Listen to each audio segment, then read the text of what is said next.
Leave my house if you want, and quit complaining. Yes, leave my father's house. My parents came to me one night right when I was about to sleep and broke the news to me. We need his family on our side, so you need to get married to their heir. What? Marry a man I don't know? A man I've never met? It was a tough period. I tried to refuse, but my parents were in control of my life. Our wedding was grand, but anyone could see the absence of love between us. After our wedding, they began to press for a child. They needed me to birth a child as, according to them, that would be the glue for our marriage. William and I birthed Jake a year later. Were they happy? They were overjoyed. I gave him an heir. He loved his son, but not me. Over time, I got used to his coldness. When Jake turned 6, William began taking him on every trip he went. I was always left alone. The few times they were home, Jake loved to be in the company of his father. Whenever I tried to sit with them, William would send me away. How dare you think you belong here with my son and I? Get out, stupid. Saying that in front of my son wasn't nice. I tried to talk to him about it several times, but my words stank to him. How dare you try to lecture me on how to raise my son? He's my son, too. I have just as much right to him as you do. No, stupid. You don't. You're just a tool I used to bring him to life. Get your eyes off him. You can imagine how heartbroken I was. My son grew up to be the replica of his father. He barely spoke to me. And the few times he did, it was never similar to a conversation between a mother and her child. One time, he came home first from a trip and I could hear him say he's hungry. I quickly rushed down the stairs and into the kitchen to prepare him something to eat. When I served it, I went into his room to inform him, but he yelled at me instead. "Hey, Jake, I made you dinner. It's served already. Would you like to have it now?" I didn't ask you to prepare dinner for me, did I? Why did you do that? Jake, I'm your mother. I barely see or speak to you. I heard you complaining of being hungry and decided to make you something. I didn't ask you to do that, Penelope. I don't want to eat your food, okay? He stormed out of the room, leaving me in shock. My son called me by my name in so much anger. I burst into tears, falling on the floor. I stayed in his room until he returned. Are you still here? Get out of my room, stupid. Stupid. That was the same way his father referred to me. I couldn't believe my own son would ever call me that too. When William returned home, I told him everything that happened. Serves you right. You've been useless to us, Penelope. Let it go on like that, okay? Useless? I knew I had nothing to contribute to them. My parents had died. Their company was in huge debts, so there was nothing left for me after their death. As a result of that, William's family couldn't get anything from our marriage anymore. But nor did he ever let a relationship grow between my son and I. So how's it my fault that I have nothing more to offer? That night, I made a promise to get myself a job. Perhaps they'd start to view me as a human if I'm bringing home some money too and being all busy. I went for an interview while Jake and William were away, and 2 days later I got the job. William and Jake returned early. In the spirit of happiness, I managed to gather them in the living room to reveal the news. However, the reply I got broke my heart. A job? What job can a stupid person do? You're better off staying at home and live in the luxury of being married to a wealthy man. We don't need the peanuts you'll be earning. Your salary for a year wouldn't even buy me a pair of shoes. Work for yourself and see if you'll last more than a month, Penelope. He pronounced my name in a very mocking manner. I was broken, but determined to prove to them that I wasn't stupid and could do something for myself. I resumed working at the hotel. My position was a receptionist. It was hard putting a smile on every minute of the day and standing all day, welcoming visitors. But I promised myself that I wasn't going to give up and allow my son and husband to make me a laughingstock. Somehow, after a month, they managed to locate the hotel and came over. I was mocked to tears. I can't believe the job you were referring to is a hotel receptionist. You look even more stupid. I'm so glad none of my friends know who you are. It would have been such a shame to be told they saw my mom working at a hotel. You truly are stupid. They both laughed at me, pointing and clapping. When the manager came to interfere, he recognized William to be an influential man. When asked why I was in tears, William told him, "I'm incompetent." My son was merely joking about something with her and her silly emotions got triggered. How could you hire such a weakling? You're fired, Penelope. Don't you ever show your weak self here again. Did I blame him? Of course not. He would never pick me against William. I quietly wiped my tears and walked away. I could hear the laughter from my son and husband. When they returned home, they mocked me even more. I didn't dare get another job. I knew I'd get found and fired again. Jake soon finished high school. For his graduation, they refused my presence. But I am his mother. I don't need you there, Penelope. We don't need you there. Stay home, okay? You heard the boy, stupid. Stay home. And that's how I missed his graduation from high school. As a gift, his father got him a car. Of course, the latest version of his favorite. I got him a necklace. I'd used all of my allowance from the previous month to get it for him. I don't need your gift, Penelope. I can't wear cheap things. Get me something more expensive if you want to gift me something. You heard the boy. Think harder next time, Penelope, if your brain lets you. All of that was said in front of our house staff. I walked back into the house in shame and tears, my heart shattered. What finally broke my last straw of patience was when he brought a strange lady home.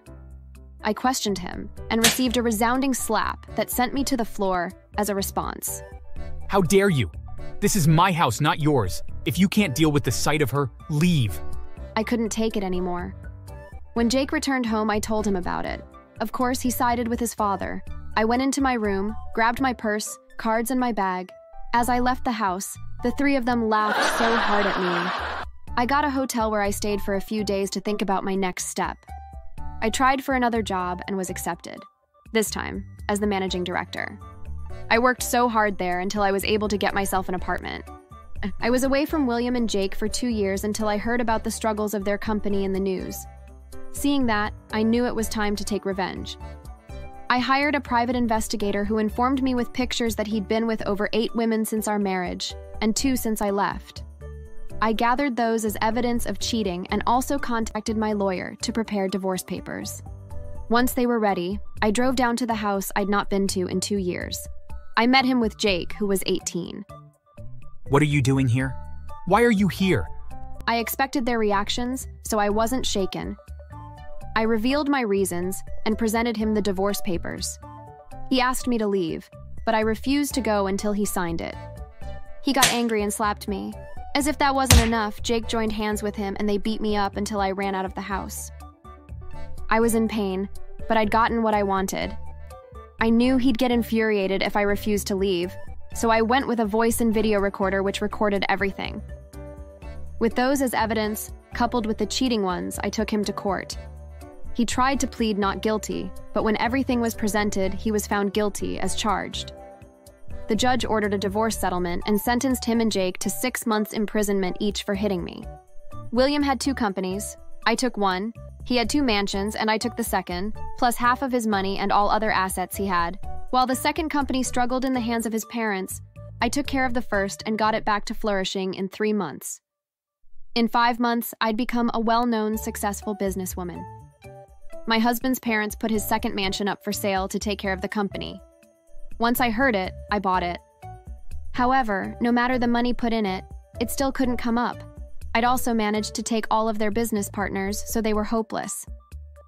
In the month William and Jake were to return home, his parents put the company up for sale too.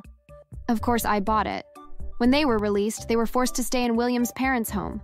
Williams tried to start a paper company with the money he had left, but it crumbled in 3 months. I stationed people around and ensured no one patronized him. Eventually, they had become burdens to my ex-in-laws with how he had been drinking and gambling due to depression and how stubborn and poorly behaved Jake was. So his parents were forced to kick him and Jake out. They moved into a small apartment. One day, William and Jake visited me in my house and begged on their knees. Mom, please forgive us. We've learned our lessons. Darling, help us please. We can barely even feed now. Mom? The last time I heard that was over 12 years ago. And darling, you've never called me that. I'm stupid, remember? Anyway, I have no help for you both, as you're now strangers to me.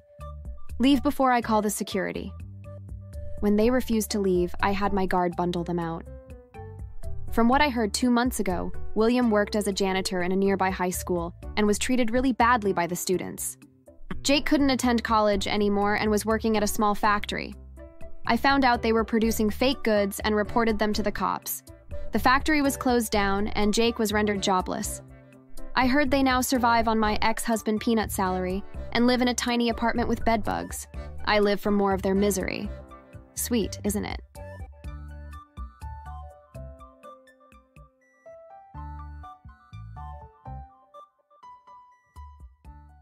How dare you sit there and expect me to clean the house? What? But my husband employed you as a maid. Because he's stupid. Get your ass up and clean the whole place. My wife paused what she was busy with and quietly began cleaning the house while my mom and the maid conversed in the living room. After my wife was done cleaning, they asked her to also prepare food for them, which they abandoned after she served them.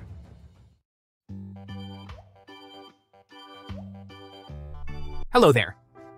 My name is Sam, and I'm 30 years old. I've been married to my wife, Susan, for nearly 2 years, but a few months back, things weren't going so smoothly. I will explain. I met Susan at a cafe. I'm a huge coffee lover. Although I'm great at preparing it myself, I love to visit cafes to get enough of the cozy scent. On the day I met Susan, I decided to request a special type of coffee. We were both at the counter. Wow, you know it? I thought I was the only one who bought it here. Oh, sorry to disappoint you, but you might have to share with me. Oh, it's fine. To know that, you must be deeply into coffee. Yes, I am. I bet you are too. You're right.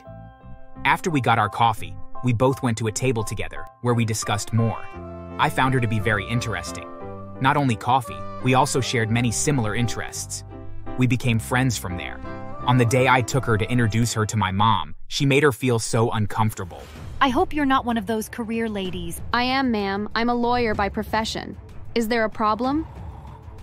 Yes, you have to stop your job before marrying my son. What? Why, Mother? A woman isn't meant to work. She has to stay home, birth children, and look after them. I felt embarrassed by my mom's behavior. Angrily, I took Susan and we left the house. I'm sorry for my mom's behavior. Ignore her words, please. It's fine, Sam. I know her mentality is wrong. I'm not bothered. I was relieved. We went ahead with the wedding preparation, and our wedding turned out to be a grand and enjoyable one. However, 1 week after we returned from our honeymoon, I've sold my house to pay up debts, so I'm going to be living with you both.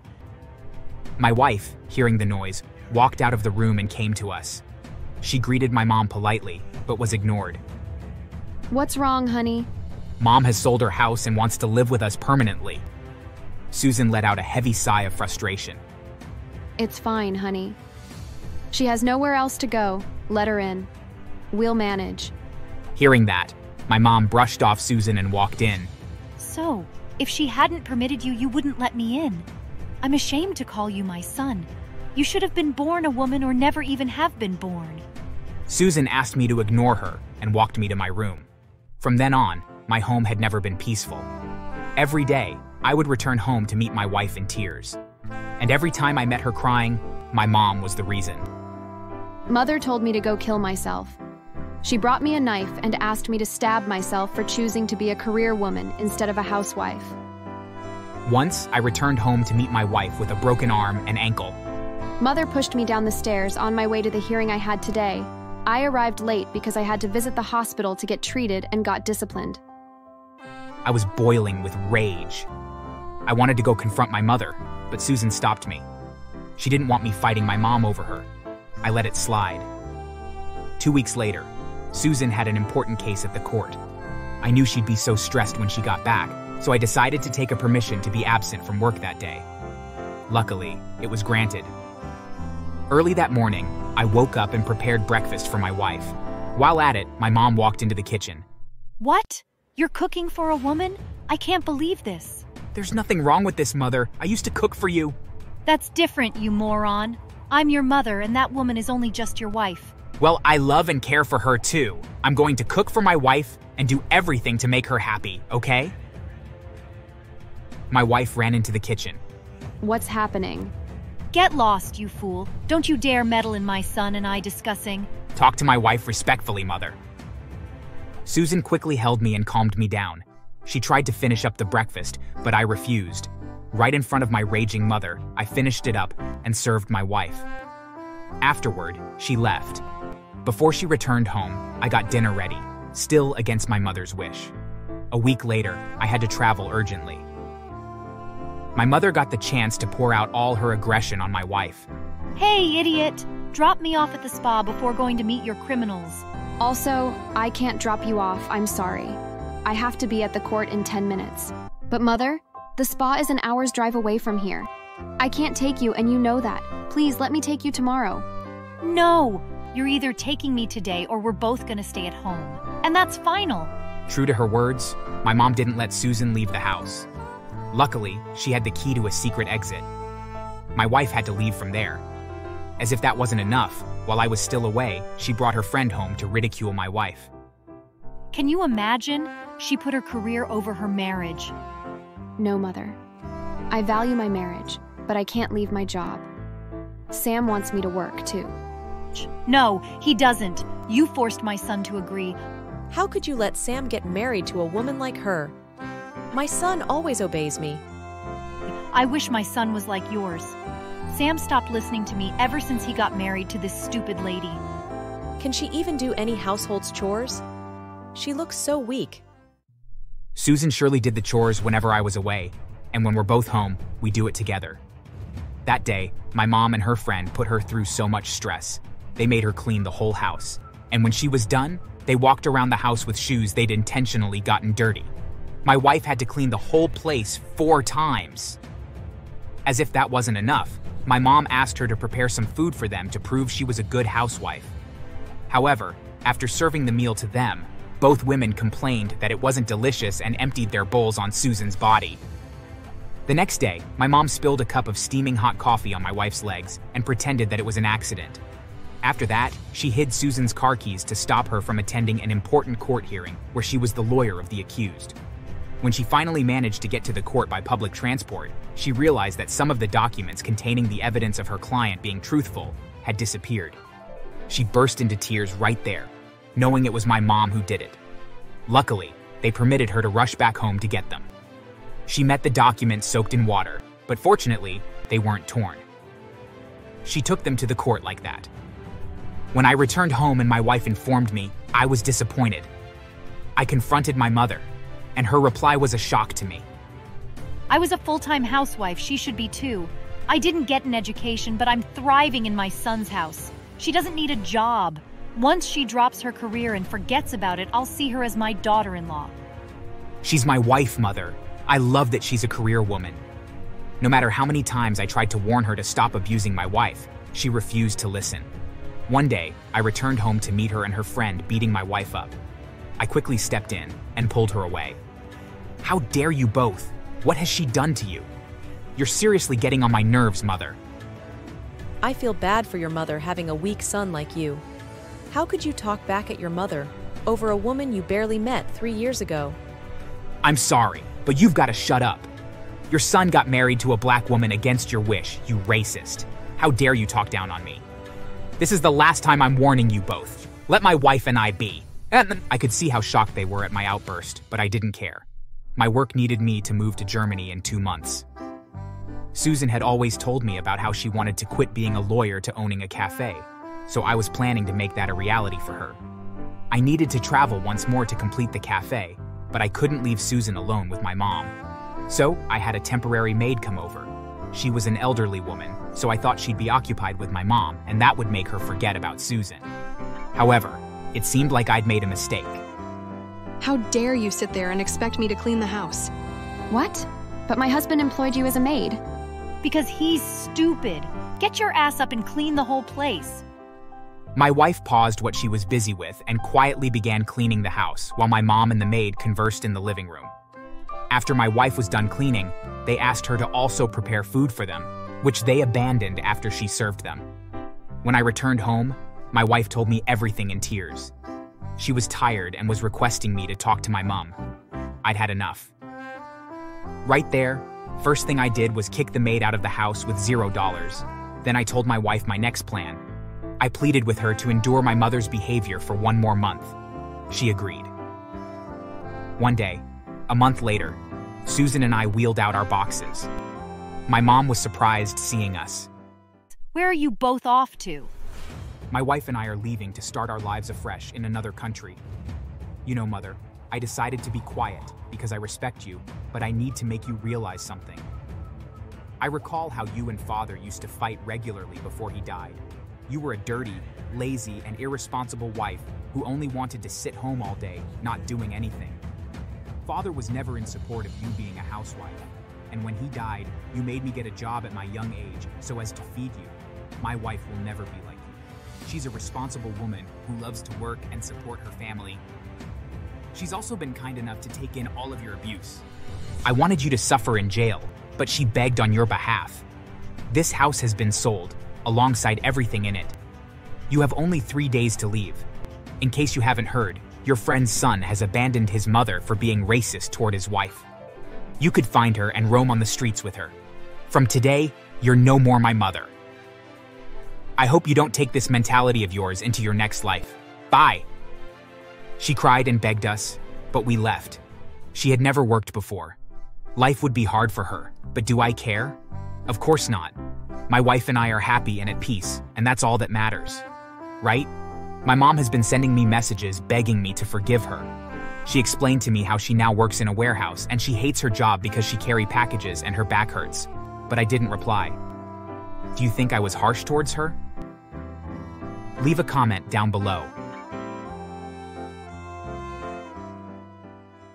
Michaela's boyfriend suddenly walked into the house while I was reading in the living room, holding 2 bags and a box.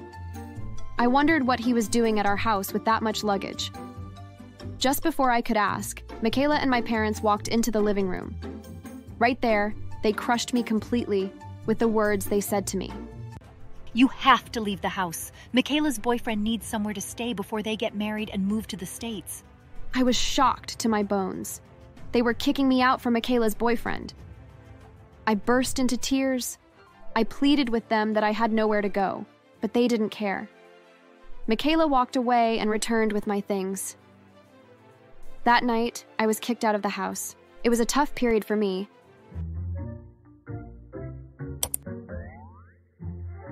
My twin sister and I have always been treated differently from a very young age. Now, I wasn't ugly, but I agree that I'm not as pretty as my twin. You see, even though we are twins, we aren't identical twins. She had long, healthy hair, longer lashes, pretty face, and the perfect body. During our childhood years, it was obvious who my parents' favorite was. There was a time when they were invited to a party, and my sister and I were around 10 years of age at the time. The invitation, though, stated that they had to come alone or bring only one more person. We were all in the living room when my parents were discussing what to do. They wanted to go with us, but doing the invitation stated that all 4 of us couldn't go. Well, we can only bring one of them, so should we take Michaela? She's more presentable as our child. Right? I was thinking the same. Michaela, would you like to go with us? As expected, she agreed to go with them. I sat a little distance away from them, watching as they discussed happily, forgetting about me. 2 days later, they left for the party, leaving me all alone in our big house without food. I was forced to eat just bread, as I couldn't find anything else. They returned home very late at night, my dad carrying a sleeping Michaela in his arms. I ran to give them a hug, happy they were finally home. However, my parents brushed me aside after a brief hug and went upstairs. Feeling sad, I went up to my room to sleep. When we became teenagers, my introverted side began to show. I still think that I only became introverted, though, because of how I was always treated and left out of things by my family. I had no friends, so I was always home after school. However, Michaela had a lot of friends. My parents always ensured to buy her everything she requested. Whenever we went out shopping, Michaela was allowed to get whatever she wanted, while I was only ever given scraps that my parents selected. Due to how good Michaela always looked and how lavishly she spent, people got attracted to her and wanted to befriend her. On our 15th birthday, my parents wished a happy birthday to my sister first. From my room where I sat crying, I could hear their happy voices in the living room. I remained in my room until noon, not eating or speaking.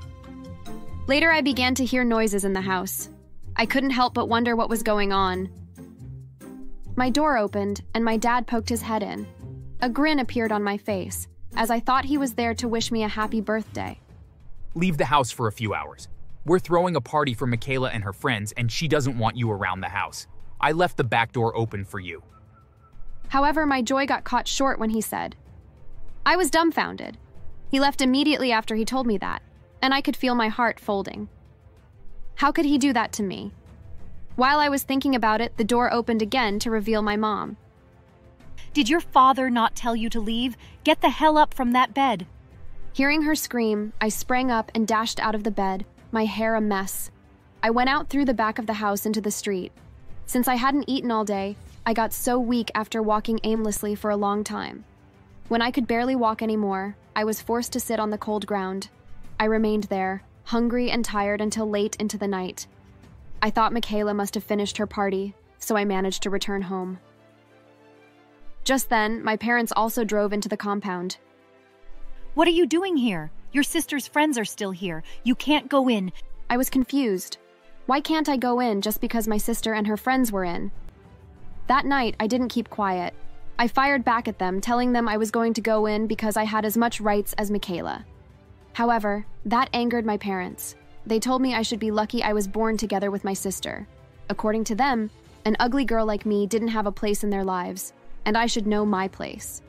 Because of our argument, I was forced to sleep outside the house, in the freezing cold, on an empty stomach.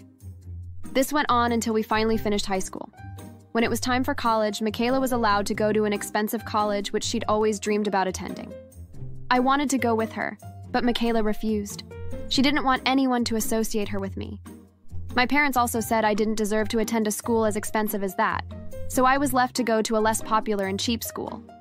Things got worse for me when my parents refused to get me important things I needed at college. I was forced to borrow from others while my sister got everything. In my second year, I got a part-time job. I couldn't afford to beg from others anymore. I hid it from my parents, and with the money I got from it, I settled some bills my parents refused to take care of. 3 years later, we finally finished. I studied medicine while my sister studied business. Once we were done, my parents helped my sister start up her clothing line and also her cosmetics business. It was hard for me to undertake my residency program after college, as most hospitals were discriminating in terms of the college we attended. Mine was too local, so they didn't want to take me in. I tried for a year, and during that period, my sister's business flourished. I was forced to go to her for help. Since she'd become influential, I thought she could put in words for me with her friends and help me start the program in a good hospital. But my sister refused, saying, You won't ever become a doctor. Stop trying now that you still can. I won't waste my time helping a miserable fellow. Leave my sight. I was shocked by her response. How could she say that to her sister? I tried to beg her more, but she had her guards throw me out of her company, causing me to have a bruise on my knee. I went home in tears and told my parents about her behavior. Now, I wonder why I did that. As usual, they supported her and asked me to take my miserable self away from their faces. I got a full-time job and forgot about my residency program for a while. A year later, we both got into relationships, mine being my first. One day, my parents asked me to bring him over. I was happy, thinking they were finally interested in me. On the evening of the next day, I brought my boyfriend home. I was surprised to see my sister do the same. While eating dinner, my parents and sister out on their usual behavior, comparing both men and saying how much of a loser my boyfriend was to be in a relationship with an ugly lady. He's ugly and poor too. As they say, birds of the same feathers flock together. They all burst into laughter. When it got too much to handle, my boyfriend was forced to stand up and leave, their loud laughter following him. I stood up, tears in my eyes, and rushed after him. I tried to apologize on their behalf, but he wasn't having it.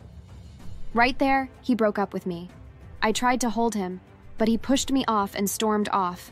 I felt a rush of shame, anger, and disappointment within me. I confronted my parents and Michaela after her boyfriend left, but only received more mockery in return. With my boyfriend gone, I focused more on just working.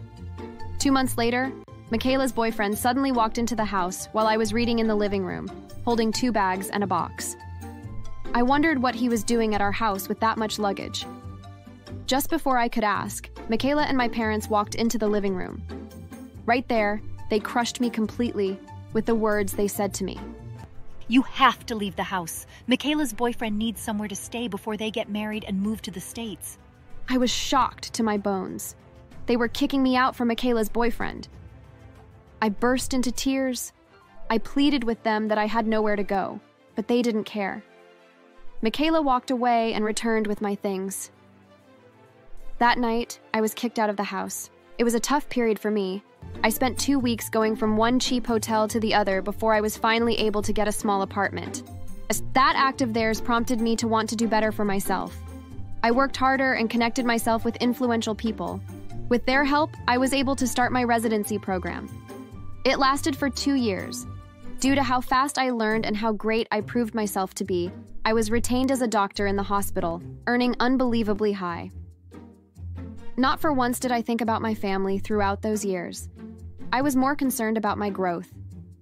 3 years later, while in my mansion with a few friends, I was told that a woman who looked like me was begging to see me. I knew immediately that it was Michaela, but I wondered how she found me and what she wanted from me. I asked them to let her in. When I saw Michaela, my jaw dropped open. She was dressed in tattered clothes, her hair looking like it hadn't been combed for years. She was in tears. My friends and I sat and listened to her. According to her, she got deceived by her boyfriend, the one they sent me out for.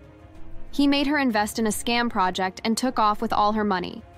Not only that, he also got my parents to invest in it, thinking they'd gain triple the amount afterward. My sister had to take loans too. When my father heard about him absconding with their money, he was hit with a heart attack and died. My mother fainted, and as she fell, she hit her head hard on the tiled floor, resulting in a brain injury that rendered her paralyzed with all her memory lost. Michaela had to sell all her businesses to pay for her loans. However, even after that, she still had quite a lot of debt to pay. She came to plead for forgiveness and my help, as they desperately needed it.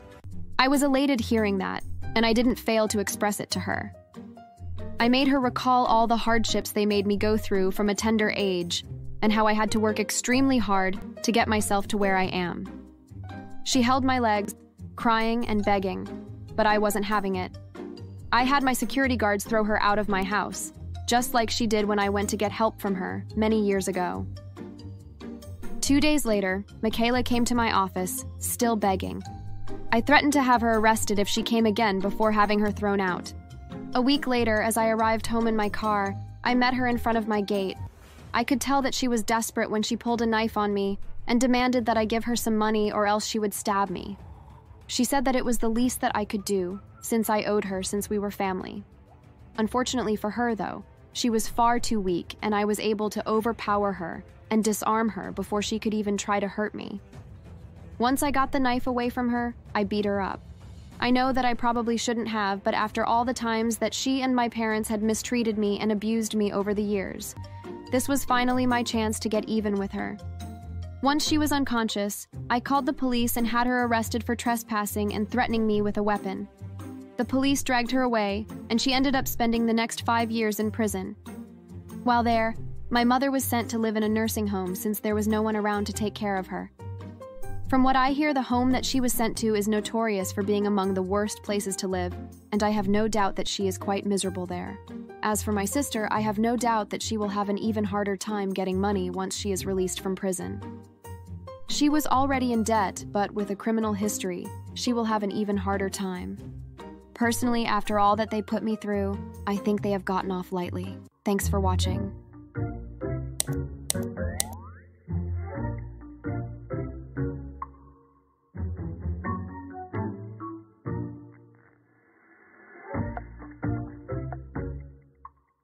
And I started to run, and he kept pace with me. It became a mad dash for my car, and just as I got inside and started the engine, the man ran up and tried to open my door, but I quickly locked the doors so that he couldn't get inside, and I drove off, nearly running him over as I did. I headed straight to my aunt's house. When I arrived, I got out of my car, and I started to walk quickly towards my aunt's front door, when I felt something hit my arm, and when I looked down to see what it was a tranquilizer dart. Before I could even begin to understand what was going on, I saw the man that was following me walk calmly up to me as I fell to the ground unconscious. When I woke up, I was tied to a chair and blindfolded.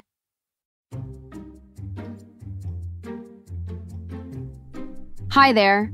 My name is Lisa, and this is a story about how I discovered that the one person who I had thought would also have my back turned out to be the most vile and evil person in the world. Trust me, once I tell you the whole story, you'll definitely agree with me. So my parents were quite wealthy. They had made a vast fortune from a cosmetics company that they started when they were very young. It had grown massive over the years, and they had factories and stores all over the world.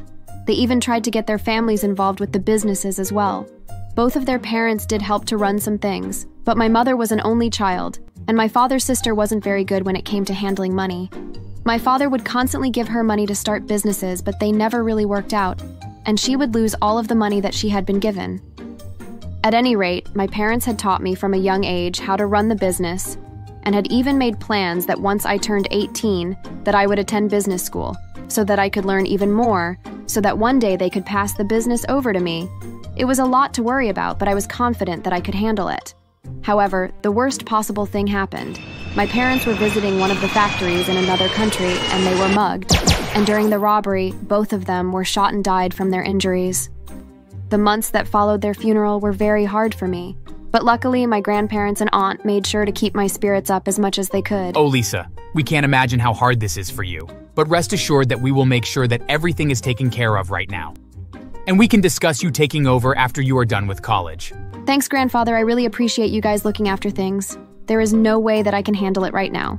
Yes, don't you worry. I'll take good care of the company until you are ready to. Yes. I mean, it will mostly be your grandmother and myself. But don't worry about it. Just focus on school for now, okay? We will hold the company and your fortune in trust. And when you are ready to take it over, all you need to do is sign some paperwork. It was such a relief, although it took quite a bit to move past my grief and start focusing on school. The first 2 years were very hard, but I eventually got into the swing of it. And with everything that my parents had taught me, I was able to start thriving when I entered my 3rd year. However, around that time, I started noticing something very odd. At first, I thought it was my mind playing tricks on me, but then I realized that there was a man following me. He was several years older than me and always wore dark sunglasses and dark clothing.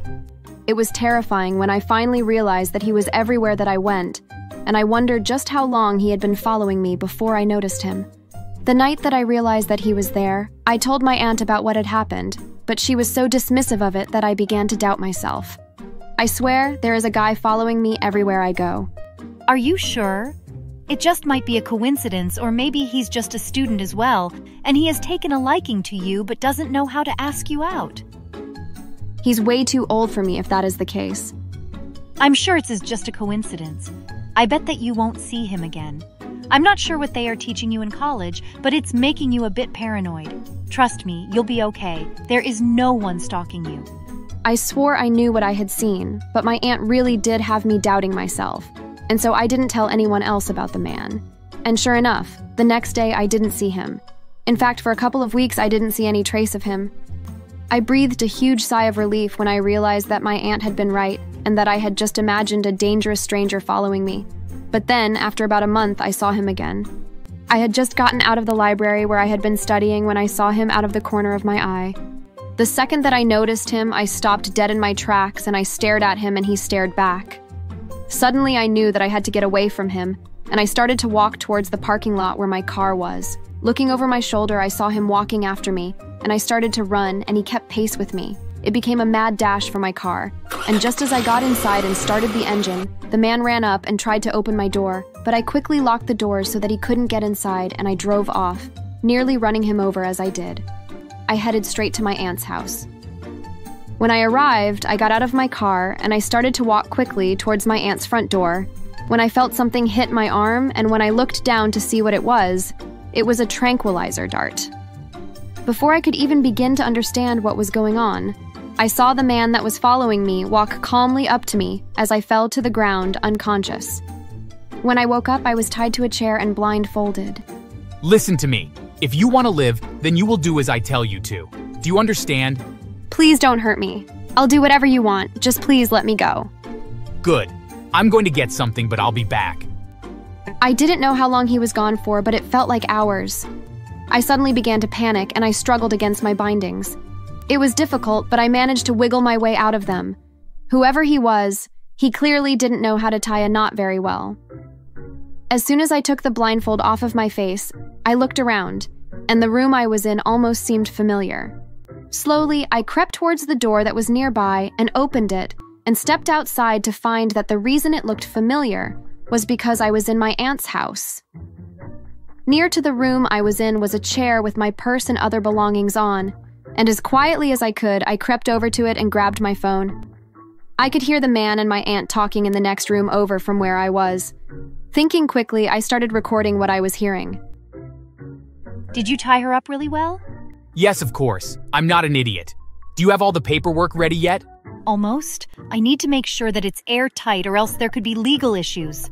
But once she signs this, I'll get her entire fortune and then we can kill her.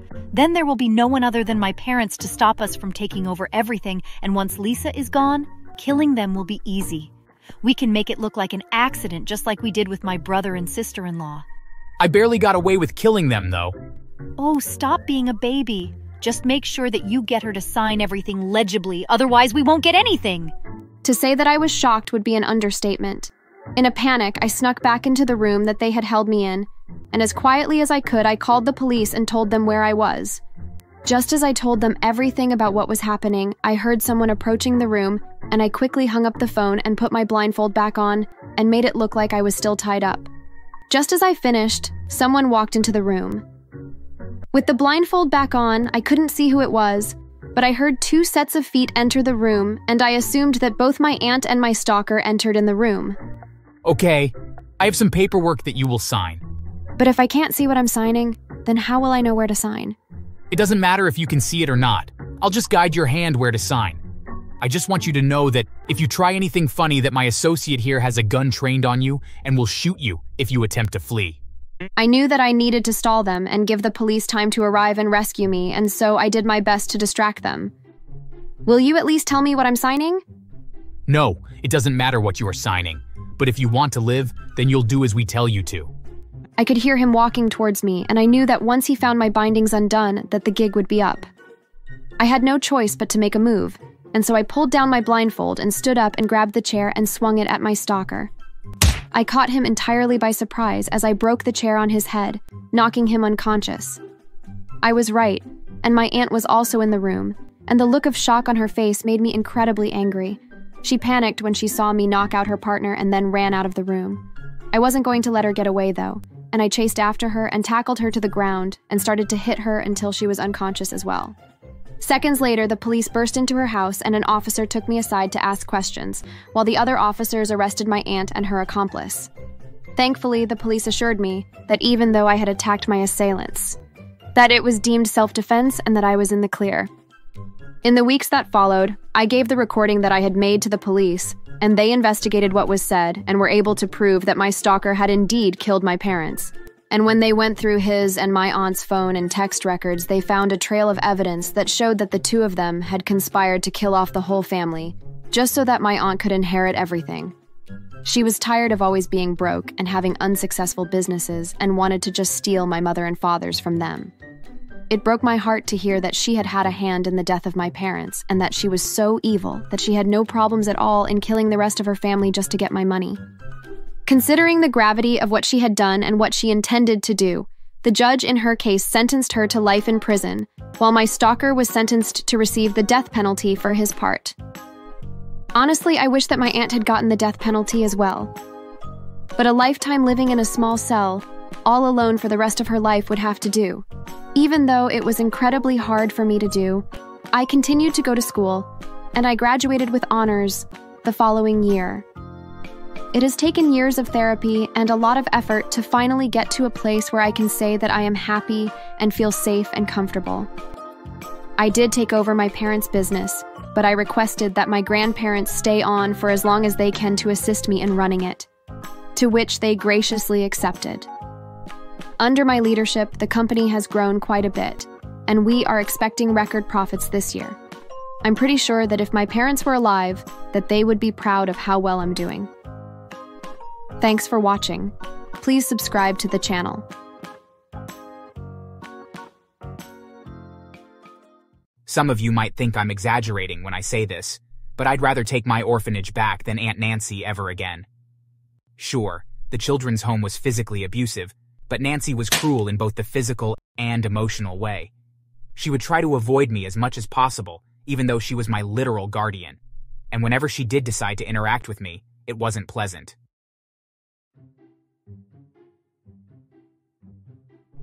Hi everybody, I'm Mateo, and I have quite a fun story to tell everybody. This is the story on how I got revenge on my aunt, who treated me absolutely horribly. I still have no regrets about what happened to her. I'll just get right to it now. So I'm from a country in South America. I grew up in a home for kids since my parents had died when I was young. The workers always neglected everyone's basic needs and hit us often. I still have scars from the amount of times they lashed out on me. One day, these missionaries from America visited our region, and a couple that was on the trip came by and wanted to adopt me. So, through a lot of legal procedures, I became a US citizen, and I was flown out of my home country. It was a very hard change for me now, because I was already 9 when my new parents adopted me. Accent, and basically anything that was identifiable to my culture. She hated my curly hair and would make me cut it short so it was straighter. She also grimaced at my tanned skin tone, and according to her, I shouldn't go outside much since I was brown enough. Also, my aunt would beat me a lot for either no reason or one that doesn't even make any sense. She noticed that I would get scared if she ever held up slippers or a belt and used this to her advantage. Mateo, do you think the length of this belt is too long? It's fine. Oh, don't tell me you're scared of a belt, are you? I'm gonna have so much fun scaring you. Please don't, Nancy. Come on, don't be such a wimp. The fact that Aunt Nancy was making fun of my past trauma was pretty aggravating. I tried hard to let her off the hook with every new thing she did or said, and it was becoming increasingly hard to not yell back at her as the years went on. She even berated me in front of my friends from school. You've been living here for like 7 years now. Why is your accent still so terrible? Sorry, I've been practicing a lot. Well, obviously your Spanish friends you have with you are keeping you from talking normally. Auntie Nancy, stop saying that. So are you denying my First Amendment rights now? I can't freely say what I believe? No, but by this point, I was so done with my aunt. I apologized to my friends, and my head boiled with anger as I thought about all that Nancy had said. One day, Nancy took me to my grandparents' place since she had some sort of salon appointment. I had visited them almost every week with my parents, but ever since living with Nancy, I'd see them only about 6 times a year. Grandpa and Grandma were some of the sweetest people that I'd ever met, and I knew that I could tell them anything. So I began to complain to them about everything that I'd been going through at home with Nancy. I went into tiny details ranging from her racist remarks and distaste towards adoptees to the manual labor she forced me to do. When I was finally done ranting about my situation, both of my grandparents were fuming in absolute fury. Mateo, I promise we will help you. We have a lot of secrets we've been keeping, but I think it'll come to our advantage now. Honey, I assure that Nancy will never lay a finger on you again. Thank you. My grandparents soon revealed some shocking secrets about their life, and they were right. I really could use a lot of the stuff as weapons against my evil aunt. The next time Nancy started acting incredibly arrogant to me again, I knew it was the perfect time to work out my revenge. Aunt Nancy, is it okay if I go to the park with my friends for one of their birthdays? I really wish your birthday could come. Then I could just kick you out already, filthy immigrant boy. Well, I think you're the one that should be kicked out. I'm sorry. Yeah, don't Grandpa and Grandma own this house? I think they have all the right to be able to kick someone like you out. What in the hell is a stupid kid like you talking about? Well, you've acted very horribly to me for the past 3 years by insulting my culture, my appearance, and the fact that Mom and Dad had adopted me. And I know now that you don't even own this house because your parents paid for every penny. That's not true. Stop lying. I'll call them right now. I watched as Nancy quickly dialed my grandparents' number, and my grandma picked up. Nancy began to yell about how I was a complete liar who was just trying to embarrass and humiliate her in front of everyone I knew. Mom, your so-called grandson keeps trying to assault me and claims that you bought my house. Mommy, tell him it's not true. Hurry. Just calm down now. We're almost at your door. Sweetheart, you know it's true. Mom? What? No, I paid for it, Mom. Stop pretending. We wrote the check for the whole house. Nancy, it's time to also reveal the fact that you're adopted. Go ahead, tell Mateo that you're adopted. Dad, how can you just betray me like this? How do you think it's right that you can just emotionally and physically hurt an adoptee from simply being loved by people other than their biological parents? We've loved you for all of your life. So how would you feel if we treated you so horribly like you have treated Mateo? I've always been so nice to him. I'm your daughter and he's not. What a hypocrite. If he's not your brother's son, then you're not our daughter. It's time to get out of the house. But Mom, don't make me call the cops on you. We've removed you from our will and Mateo will be receiving all of our inheritance after we pass. This isn't fair. This isn't fair. I'm gonna kill you, Mom. With that, Nancy lunged at my grandma angrily. She hit the ground, and I quickly was able to pry my aunt off of her and restrain her while Grandpa called the police. The police very quickly showed up and made sure that my grandma was okay from being pushed onto the floor. Luckily, my grandma only ended with a sore hip. On the other hand, Nancy was completely kicked out of the house and also charged with assault and resisting arrest, since she'd kicked the cops multiple times before being tased and forced into the police car. I'm not sure what happened to her, since my grandparents dealt with all of the illegal technicalities, but it's been a few years, and I haven't seen or heard from my aunt. Grandma and Grandpa gifted me Nancy's home, and I was ecstatic at this news. I did rent the house out for a few years when I went to college. I've just come home from university, and my grandparents are still doing very well. They say they have no regrets on what they did since every child deserves to have love, and she just didn't understand that. Thanks for listening.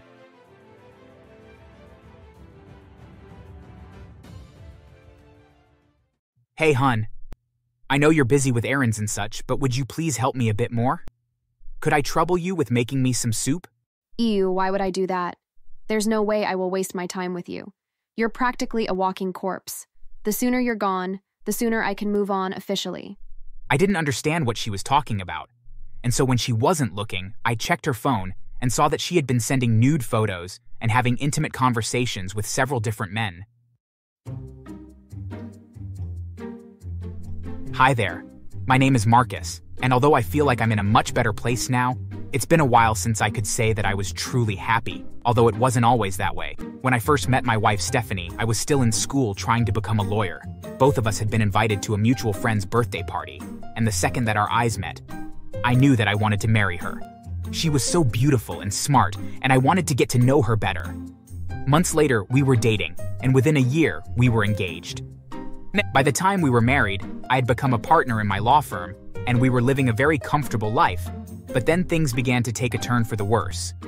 I'd always been a very active person, but one day I began to notice that I was having a lot of lower back and hip pain, without any obvious signs of what was causing it. I started to go to a chiropractor to try to make the pain go away, but then I started having issues when going to the bathroom. I was constantly having the urge to pee, but occasionally I wouldn't be able to go, or I would have to go every 10 minutes. It was incredibly embarrassing and inconvenient. Eventually, I had had enough, and I went to the doctor to find out what the issue was. Well, we ran several tests, and I unfortunately have bad news for you. You have prostate cancer. It looks like you've had it for some time, but that doesn't mean that you won't be able to beat it. I couldn't believe what I was hearing. Deep down, I hadn't expected that the news would be great, but I had never expected that I could hear that I may have a terminal illness.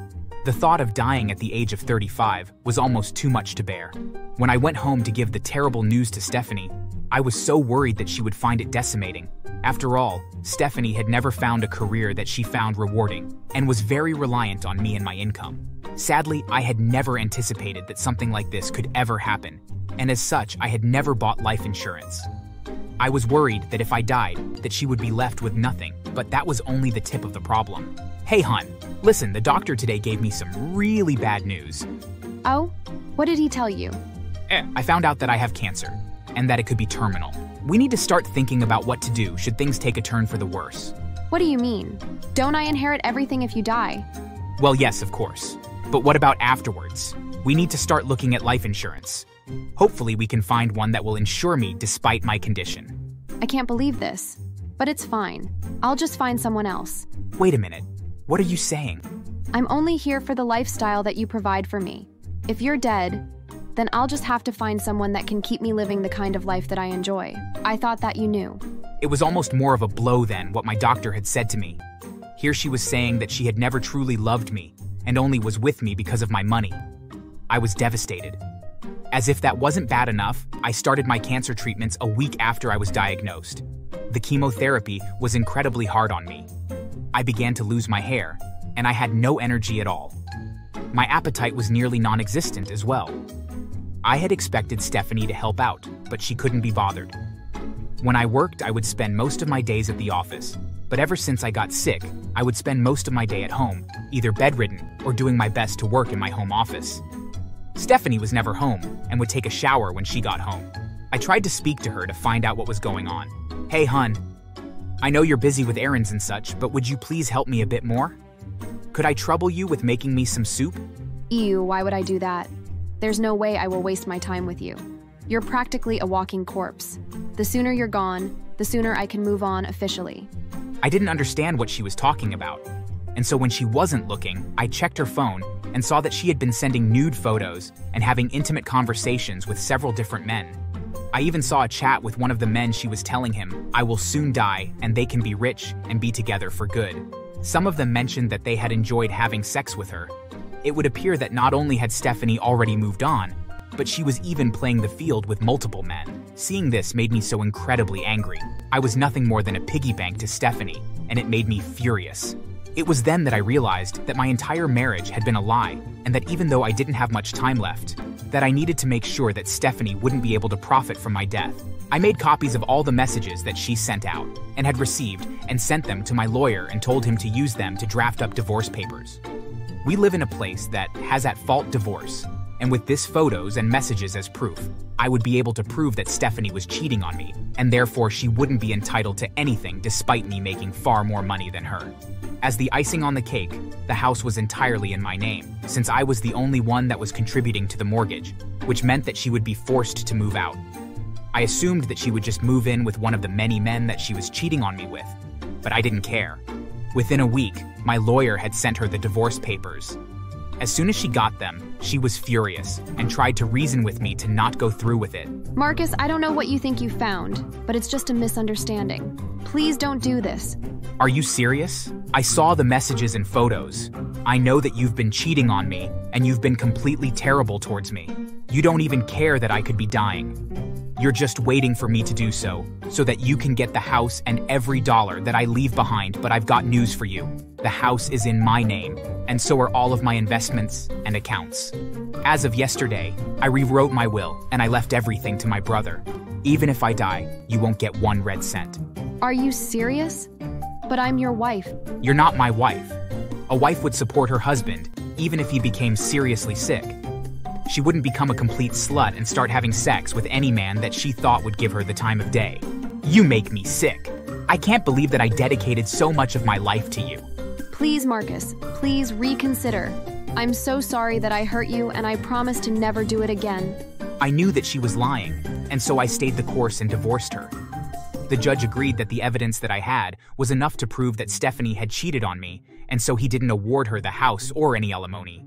This was a good start, but I wasn't entirely satisfied, and so I looked into the men that she had been cheating on me with, and all of them were married and had careers similar to mine. They were wealthy and very well established in their jobs. I called all of them up and notified them about who I was and that I knew about their affairs with my now ex-wife.